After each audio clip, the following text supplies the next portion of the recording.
Do you ever look at your life and wonder where it took the wrong turn? Not a 90-degree bend, not a fiery crash, but a deviation 1 degree, just a single degree that, over decades, lands you somewhere you no longer recognize the horizon. My name is Marina Elwood. And if you had seen me 6 months ago, you would have seen an illusion. You would have seen a 68-year-old woman, her hair more salt than pepper, her hands dusted with flour, living in a charming cottage in Vermont.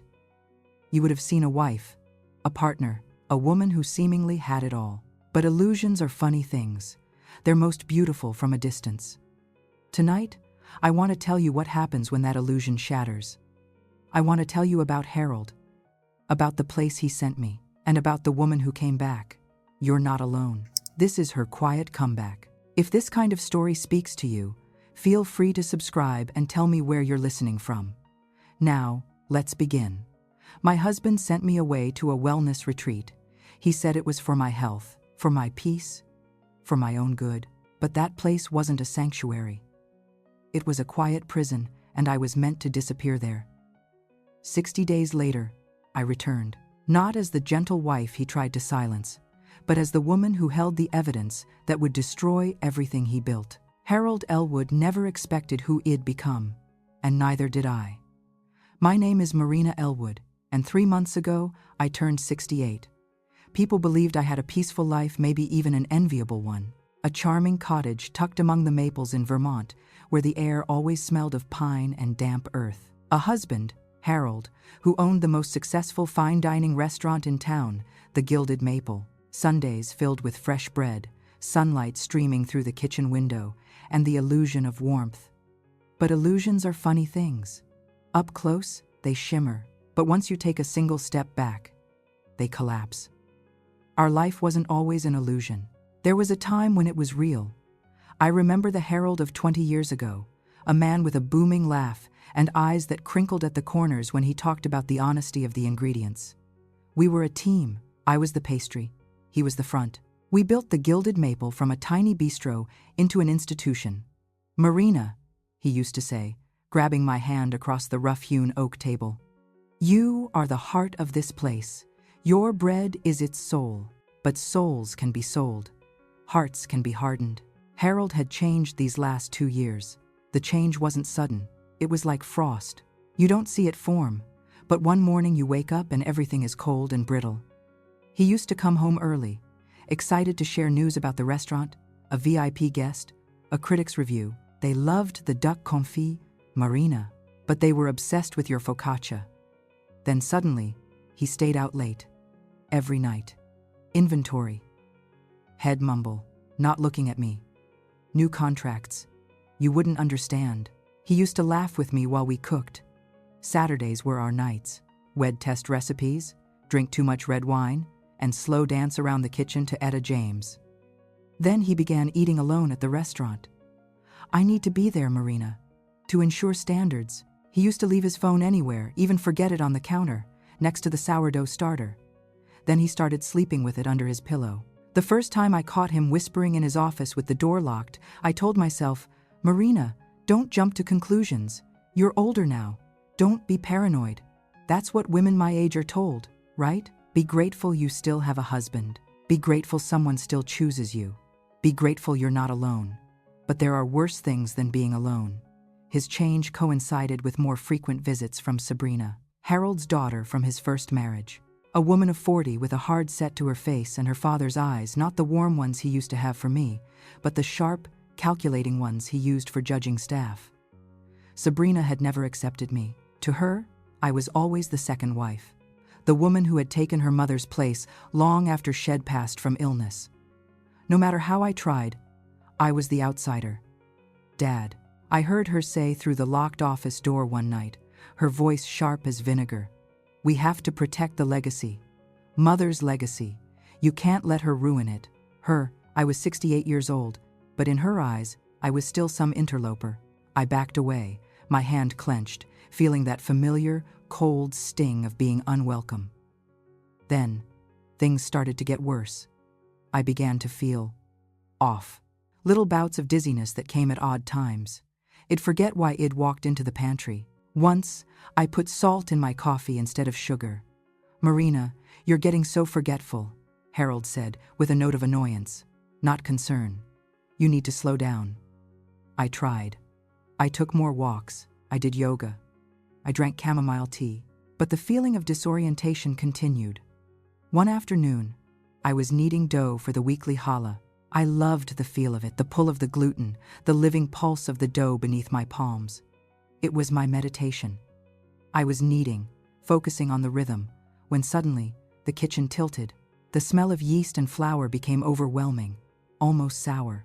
My vision blurred at the edges. The room twisted. My knees buckled. The cold tiles hit my cheek. The sound of my ceramic mixing bowl shattering beside me was like a gunshot. Then, blackness. When I woke up, Harold wasn't holding my hand.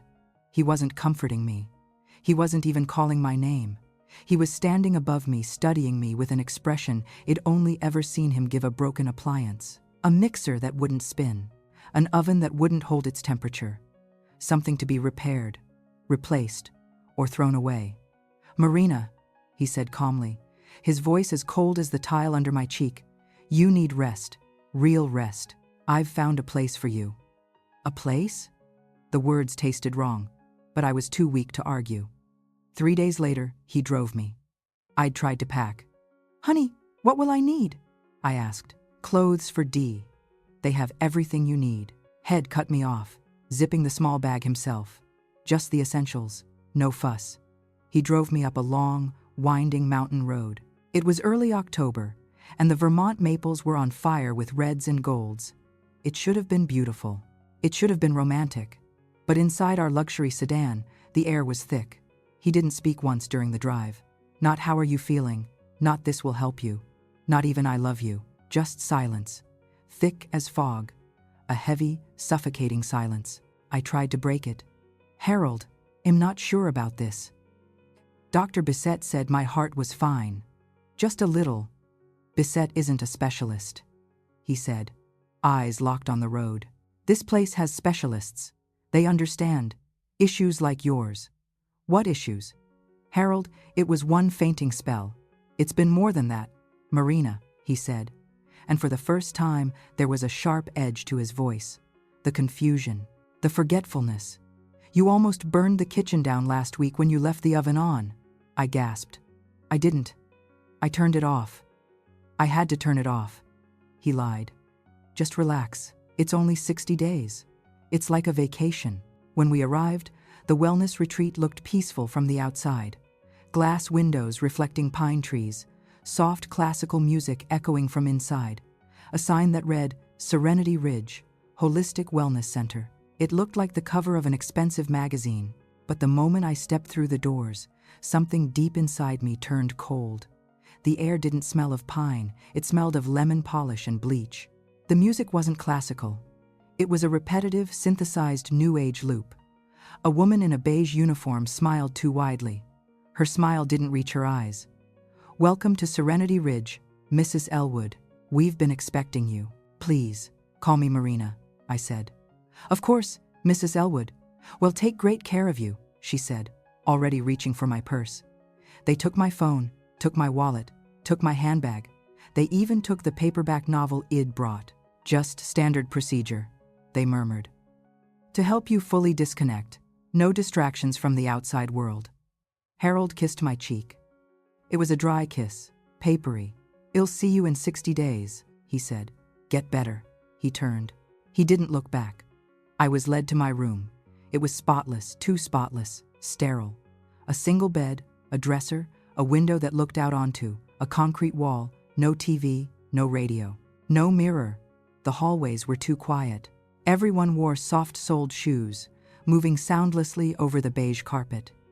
Everyone spoke like they were reading from the same script. This is your healing time. We are here to support your journey. At dinner, I realized the truth. This was not a spa. The women sat in silence, hands folded neatly in their laps. Most were my age, some older, a few younger, all with empty eyes. The food was beige mush. The uniforms were beige. The walls were beige. They had taken away all the color. One woman across from me, perhaps in her 70s, whispered to me when the staff wasn't looking, My husband said I was too emotional, she said, her voice a thin reed. Said I needed rest, so here I am. Another, younger, maybe 50, leaned in from my right. My sons wanted me to reduce stress after their father passed and left me everything. Said I couldn't handle the estate on my own. But the one that froze my blood was a woman named Evelyn. She must have been 80, with thin white hair and once beautiful blue eyes. They told me I was confused, she whispered, clutching her napkin. They said I needed supervision. My husband died last year. My son said I was spending his inheritance recklessly. I bought a new car. He said it was proof I wasn't competent. That night, I couldn't sleep. The looping New Age music chimed softly from a hidden speaker. I wandered outside, searching for fresh air. I went toward a small garden path. A man stood there, older, silver-haired, wearing work boots, pruning dead hydrangeas. "You're new," he said. It was a statement, not a question. I nodded. He looked around, then lowered his voice. "Name's Jonas. Marina." He nodded, wiping his hands on his pants. "Marina, you don't look like the others. You've still got some light in your eyes," he sighed. "Look, I shouldn't be saying this, but I'm retiring next week, and I'm past caring." He stepped closer. He smelled of soil and tobacco. "This place isn't a retreat. It's a holding facility, eh?" "What?" I whispered, my heart beginning to pound. "For wives, for partners, for anyone who becomes inconvenient, they get sent here to be stabilized, to rest. And while they're here, things at home get handled." I laughed weakly. "You're joking, right? This is a licensed facility." Harold wouldn't. He shook his head, his kind eyes heavy. "Your husband sent you here for a reason, Marina, and I think you already know why." I didn't want to believe Jonas. I went back to my room, its sterility suddenly feeling suffocating. I lay on the hard mattress, listening to the looping music, and tried to convince myself he was wrong. Harold loved me. He was just worried. He was stressed. Sabrina was pressuring him. But my mind wouldn't stop. It started digging, turning over the small rocks I had been so careful to ignore. Little memories crawled into my thoughts. Harold asking me to sign papers without explanation. "Just some routine tax forms for the restaurant, honey. Sign here and here." I always did. I trusted him. His sudden trips, going to see a supplier, he'd say. Napa, France. He always went alone. His nervous outbursts whenever I asked about our finances. "Marina, don't weary me with the details. Everything is fine. Just focus on your baking." And Sabrina's words, like an icicle in my heart. "Dad's legacy must be protected." Protected from who? From me? A week passed at Serenity Ridge. It was a beige hell. We had art therapy, where we painted with pale watercolors. We had focus sessions, where we were told to breathe in peace and breathe out negativity. But I watched. I listened. I watched Evelyn, the woman whose son said she was confused. I saw a man in a suit come to visit her, her son's lawyer. He gave her papers to sign. "Just a formality, Mom," her son, who was with him, said. The next day, Evelyn wasn't at our breakfast table. "Where is she?"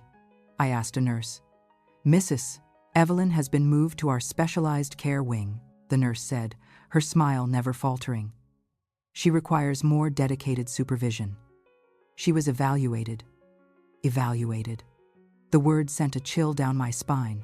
2 days later, a doctor I had never met called me into his office. He had cold eyes and a meticulously trimmed mustache. "Mrs. Elwood," he said, not bothering to look up from a file. "We've received a request from your husband, Mr. Harold Elwood, to conduct a cognitive evaluation." He handed me a form. A cognitive evaluation. Just standard. To assess your level of impairment, we need to establish a baseline. Your husband has provided detailed documentation of your recent symptoms, the confusion, the memory loss, the fainting spells. He seems very concerned. My heart sank. It fell so fast I felt breathless. I knew what these evaluations were. I'd seen it on television. If I failed such an evaluation, administered by a doctor Harold paid at a facility Harold chose, Harold would gain full legal authority over me, over my medical decisions, over my finances, over my life. He could place me anywhere he wanted, for as long as he wanted, and the law would take his side. He wasn't just trying to silence me, he was trying to legally erase me. I felt sick. Sick in a way I hadn't felt even during my fainting spell. This was a different kind of sickness, a man-made one. When no one was watching, during our free time in the garden, I sought out Jonas again. He was weeding a flower bed. "They've scheduled me," I whispered, trying to keep my voice steady. "A cognitive evaluation." Jonas stopped digging. He looked at me, and all the weariness of the world seemed to settle on his shoulders. He nodded grimly. "You're not the first," he said. "Many come in after a cognitive request is filed. It's the last step." "How do you know all this?" I asked. He looked away, toward the hills. "Because I've been here longer than I should have," he said quietly. "My wife, Clara. She was here. Her stepkids put her in. She's forgetful," they said. "I tried to get her out, but I was too slow. They evaluated her." He swallowed hard. "She never made it out. Not alive, anyway." The silence hung between us, heavy and painful. "I'm not letting that happen to you," he said, his voice hard again. "But you have to trust me. And you have to be fast." "When's your evaluation?" "The day after tomorrow." "We don't have much time." He looked around, ensuring no beige uniforms were in earshot. "There's an old maintenance tunnel. It's not on any of the modern maps. Used to bring in coal for the old boiler, years ago. Staff's forgotten it exists. Where does it lead?" "Outside the fence. It lets out onto the main road, about a half-mile down. But it's dangerous. Dark. And once you leave, you won't be able to come back."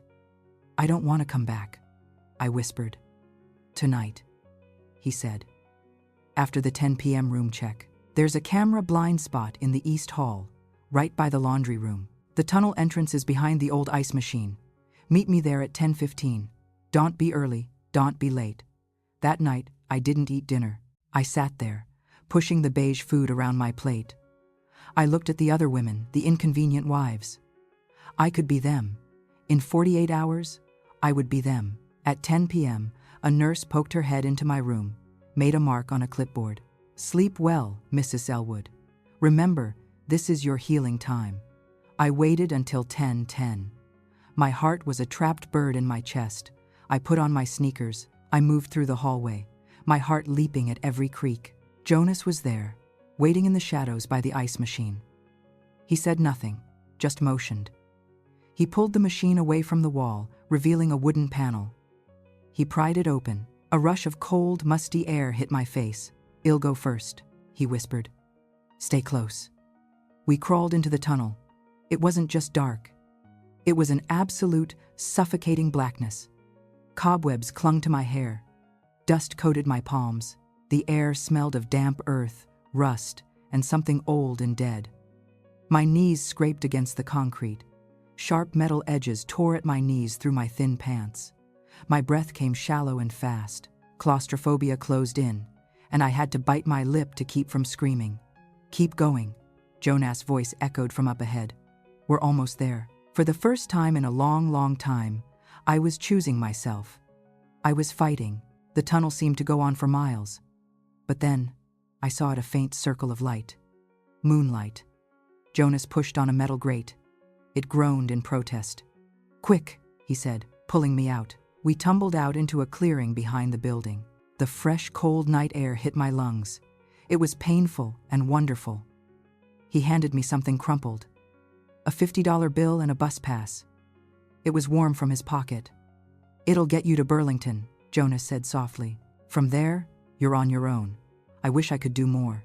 "You saved my life," I said, my voice hoarse with emotion. "Not yet," he said. "I got you out of the cage. Now, you run." I looked at him. This man, this guardian of forgotten wives. "What about you?" He shook his head. "I'll go back. They'll never know I was gone. I've got a few more things to take care of. Now, go. And don't look back." And I ran. I ran through the woods, the crackle of twigs under my feet. I didn't look back.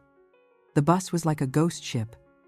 I was the only passenger besides a young kid asleep in the back. I sat by the window, watching Vermont streak by like a blurred watercolor. I stared at my reflection in the grimy glass. A woman with tangled hair, dirt on her cheek, and eyes that were both terrified and furious. I didn't recognize myself. Paranoia crept in. Was every pair of headlights behind us a car from the facility? Had they noticed I was gone? Had Harold sent people? I reached Vermont just before dawn. The town was still asleep. I walked the 3 miles from the bus station to my home, the early morning air crisp and cold. My cottage, our home, looked dim, lifeless. I rushed inside. The living room was empty. Bare wooden floors. No couch, no photos, no curtains. I ran to the kitchen, the heart of the house, my workshop. The kitchen cabinets hung open empty, the pantry stripped. My baking tools, my mother's mixing bowls, the wooden rolling pin I'd used for 40 years, all gone. My entire life, erased. A single note sat on the kitchen counter. Sabrina's neat, sharp handwriting. Dad said you needed space. I packed everything. Don't worry, it's handled. Sabrina handled. As if my identity were nothing more than a task on her to-do list. I sank to the floor, the same cold tile as the one at Serenity Ridge. For a moment, the world spun again. Like the day I fainted, but then, headlights flashed across the window. A black, sleek SUV pulled into my driveway. A woman stepped out tall, poised, with a streak of silver in her dark hair. She wore a perfectly tailored suit. She did not look like she belonged in Vermont. She knocked on the door. I wiped my tears. Yes. She held up a badge. Director Naira Vale. Atlas Compliance Division. May I come in, Mrs. Elwood? I frowned. Atlas, what? We need to talk, she said. About your husband. Inside the empty house, our voices echoed. She opened a leather briefcase and spread a folder of documents on the bare floor. My signature stared back at me. Over and over. Do you recognize these? She asked. My throat tightened. Harold said they were restaurant invoices, tax forms. Naira shook her head, her eyes sharp as steel. These are shell corporations, shipping manifests, customs declarations, all tied to an illicit network distributing counterfeit luxury alcohol, fake 25-year-old scotch, phony French cognac, millions of dollars worth. My blood froze. Mrs. Elwood, she continued, her voice flat. Harold has been running this for years. But we were closing in. And when this operation collapsed, and it will, the person who signed all these documents would take the fall. Me, I whispered. Naira nodded slowly. Your name is on every shell company. You are the sole listed owner. Your husband arranged for you to be unavailable, unable to defend yourself, medically certified as incompetent. Any testimony you gave against him would be dismissed as the ramblings of a confused old woman. I covered my mouth to keep from sobbing. Harold wasn't just hiding something. He was using me. He was framing me. He was disposing of me. The fainting, the confusion, the forgetfulness, my dizzy spells. I said, looking up at Naira. They started. When he started staying out late. Naira held my gaze. What are you thinking? I've been drinking tea, I whispered. Every night. He'd make it for me. Said it would help me sleep. Naira didn't have to say a word. Her expression said it all. He had been poisoning me. Slowly. Just enough. Enough to make me disoriented. Enough to make me look unstable. Enough to build a case. Revulsion rose in my throat, hot and acidic. Naira closed the folder. Mrs. Elwood, I need you. We have the financial records. But we need a witness. We need an insider. We need you. I looked around my empty home, the place where I had baked bread, and laughed, and loved a man who didn't exist. Harold took everything from me, I said.